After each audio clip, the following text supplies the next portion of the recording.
युद्ध में मृत्यु हो जाती है तब अर्जुन बहुत दुखी होता है, रोने लगता है। वो श्री कृष्ण से कहने लगा कि मेरा पुत्र अभिमन्यु मर गया है, मैं ये दुख बिल्कुल भी सहन नहीं कर सकता, मैं भी अपने आप को समाप्त कर लूंगा। फिर भगवान श्री कृष्ण उसे आत्माओं के लोक में लेके गए, जहाँ अभिमन्यु आनंद से बैठा हुआ था, क्योंकि उसने क्षत्रियोचित व्यवहार किया, इसलिए उसे उत्तम पद की प्राप्ति हुई। जब अर्जुन अभिमन्यु के पास रोते रोते पहुंचा, अपने पुत्र को देखकर अर्जुन बहुत प्रसन्न हुआ, उसे गले से लगाकर कहने लगा कि हे पुत्र, तेरे बिना तो मैं जी ही नहीं सकता, मैंने तो अपने जीवन की आशा का ही त्याग कर दिया है। तो अभिमन्यु कहने लगा कि आप कौन हैं? अर्जुन बोला, मैं तेरा पिता हूँ, तू मेरा पुत्र है अभिमन्यु।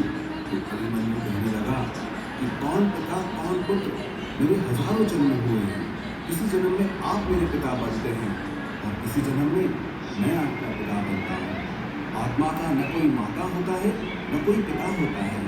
जब अर्जुन ने देखा कि मेरा पुत्र मुझे पहचान भी नहीं रहा, तो उसका सारा मोह खत्म हो गया। इसलिए गीता के इस उपदेश को ठीक से समझ लो कि यहाँ कोई अपना पराया नहीं है। जो बुरे वक्त में, तकलीफ के वक्त में हमारा साथ दे, सिर्फ वही हमारा अपना है, बाकी सब पराया है। गीता का दूसरा उपदेश ये है कि जो चला गया है अभी उसका दुख मत करो, और जो आने वाला है उसकी बिल्कुल भी चिंता मत करो। जब महाभारत का युद्ध चल रहा था, तब अर्जुन ने श्री कृष्ण से कहा कि अगर ये युद्ध हुआ तो करोड़ों लोग मारे जाएंगे। जो सैनिक और योद्धा इस युद्ध में मारे जाएंगे, उनकी स्त्रियों का क्या होगा, समाज कैसे आगे बढ़ेगा, और भी बहुत सी बातें अर्जुन ने विस्तार से कही हैं। तो भगवान श्री कृष्ण ने कहा, अशोच्यानन्व शोचस्त्वं प्रज्ञावादांश्च भाषते गतासून अगतासूश्च नानुशोचन्ति पंडिताः। श्री कृष्ण बोले, हे अर्जुन, तू बड़ी बड़ी ज्ञानियों जैसी बातें करता है, लेकिन जो सच में ज्ञानी होता है, वो जो लोग मर चुके हैं, जा चुके हैं या एक दिन जाने वाले हैं, उनकी चिंता नहीं करता है, उनका दुख नहीं करता है। तेरे हाथ में कुछ भी नहीं है, तू चाहकर भी कुछ कंट्रोल नहीं कर सकता।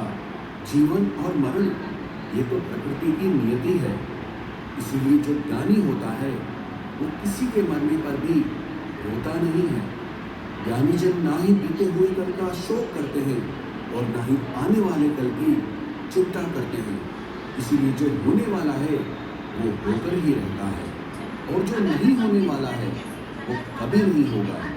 ऐसा निश्चय जिसको समझ में आ जाता है, जिसकी बुद्धि में आ जाता है, उसे कभी कोई चिंता नहीं सताती, कोई दुख नहीं सताता।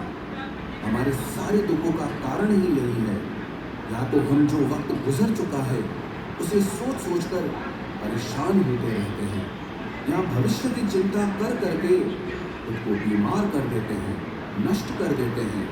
गीता का ज्ञान हमें यही सिखाता है कि ना तो हम बीता हुआ कल बदल सकते हैं और ना ही आने वाले कल पर कंट्रोल कर सकते हैं।